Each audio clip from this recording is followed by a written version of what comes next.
नाज़रीन, आप देख रहे हैं मास्टर टीवी में हुआ याज़ मोरिस। प्रोग्राम बातों बातों में आपको खुशामदीद कहते हैं। और आप जानते हैं इस प्रोग्राम में हम आपको ऐसे लोगों से मिलवाते हैं जो बिल्कुल ग्रास रूट लेवल से आते हैं, तालीम हासिल करते हैं, अपने शोबे में अपना नाम बनाते हैं और माशरे को पे बैक करते हैं।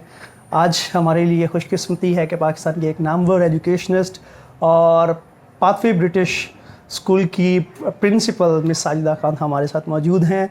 आज हम उनकी ज़िंदगी की कहानी, उनकी एजुकेशन के हवाले से उनसे बात करेंगे और किस तरह से वो एजुकेशन को प्रमोट कर रही है अपने स्कूल के ज़रिए। आज हम जानेंगे। हमारे साथ प्रोग्राम बातों बातों में ma'am, thank you so much for your time और आज हमारे साथ गुफ्तगू करने के लिए। सबसे पहले तो मुझे ये बताइएगा कि आपकी एजुकेशन जर्नी कैसे शुरू हुई और कहाँ कहाँ से आपने एजुकेशन हासिल की और फिर आपने एजुकेशन की तरफ क्यों? Okay. Basically, मैं educated and brought up in the UK. UK.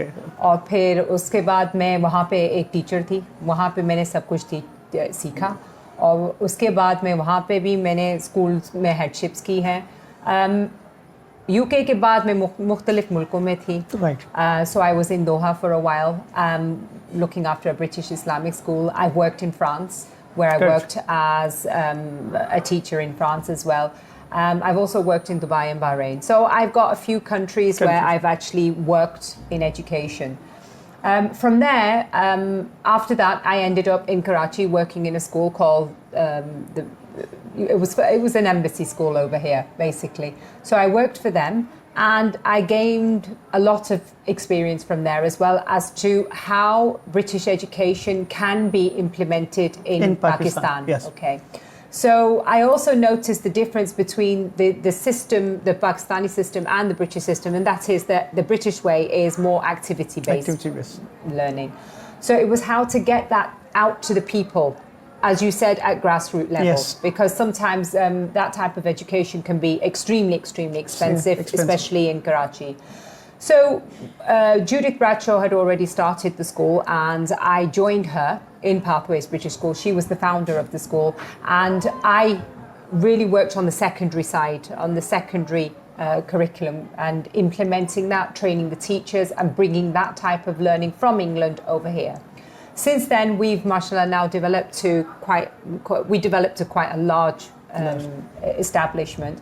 And the way we operate is we train our children how to be confident, how to give presentations, like you might have seen in the science fair today. It's all about the skills that you teach the child.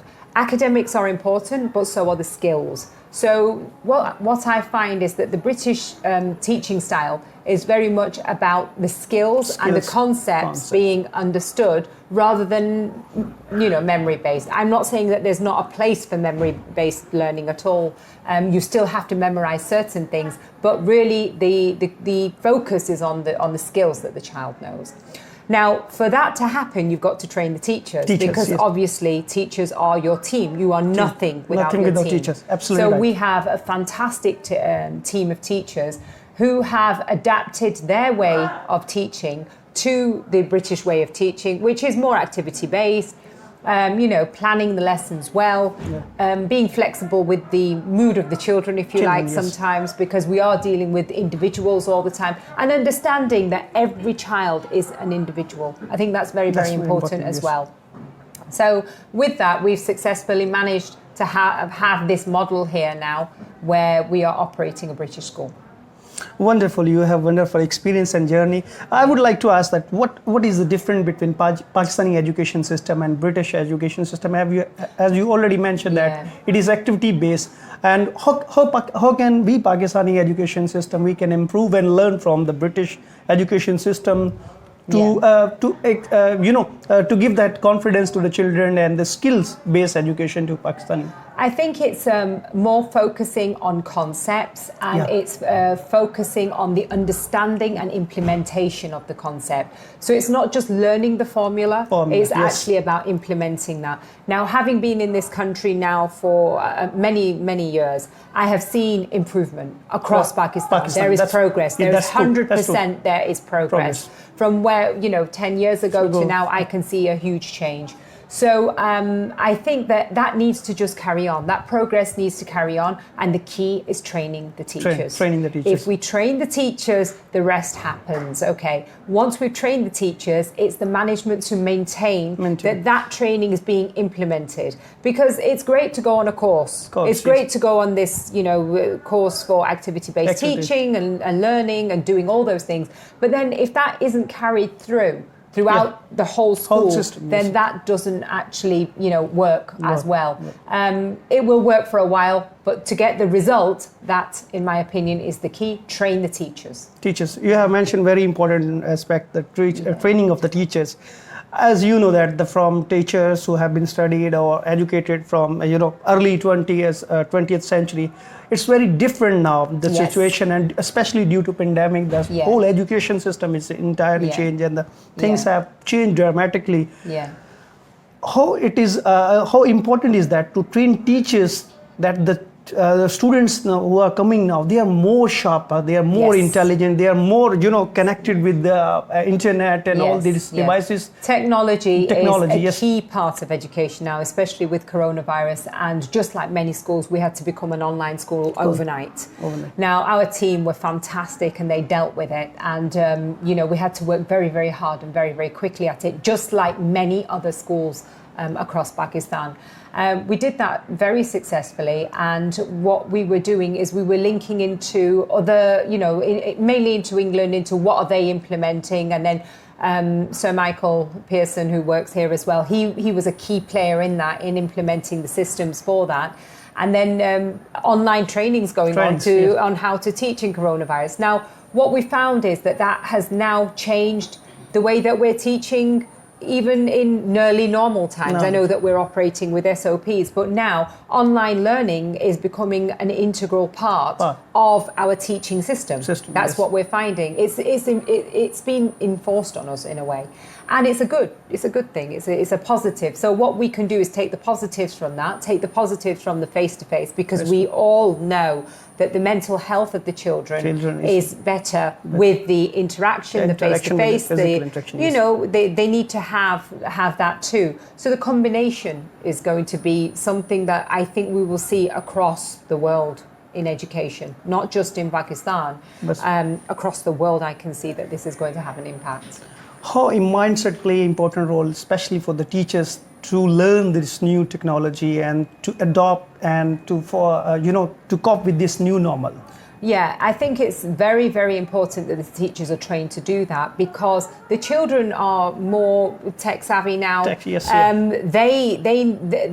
feel a bonding with the iPad, with the mobile phone, with their laptops now. So they are more comfortable doing that now. So it's very, very important that the teachers move with the times, because that's moving with the children, and that's moving with technology as well. Just like, mobile phones have become an integral part of life for everybody. For children, it's the same. So it's important that the teachers move on.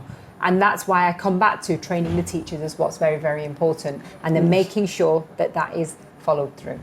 One more question I would like to ask, that due to this pandemic, the children are not able to, the exercise physically, or to play the games, or, to take the participation in the physical activity. And today we have a science fair in your school as well. And where students present very wonderful their exhibition and their talent through these activities. What do you think that activity-based learning, it is important for the children, and due to this new normal and SOPs, we have limited access to them. What will be your message to parents to help their children to cope up with this situation, so they can be mentally they're stressed due to this online learning and our results and this. How can they help their children to be normal in this difficult situation? I think it's about patience, and I think it's about understanding the frustrations. That's true. Because the children are frustrated because they're not able to, express or exert their energies in the way that they would normally do. So, you have to, it's a new normal in the household. Awesome. So my advice would be patience, and also to have an understanding that your child is going through, a change in routine. You know, they're having to deal with perhaps half of their friends being in school rather than all of their friends being in school.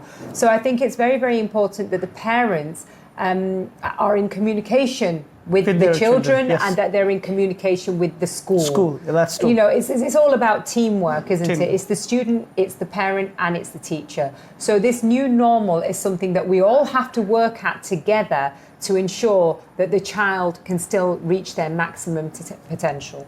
That's true.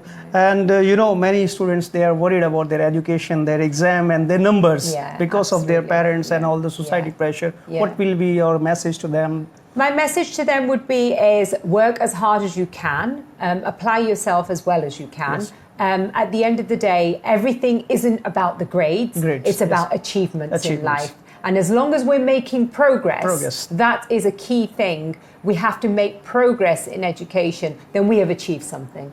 Having an A grade doesn't mean everything. What matters is what you actually do next step in your life. That's very nice. Thank you so much for your time.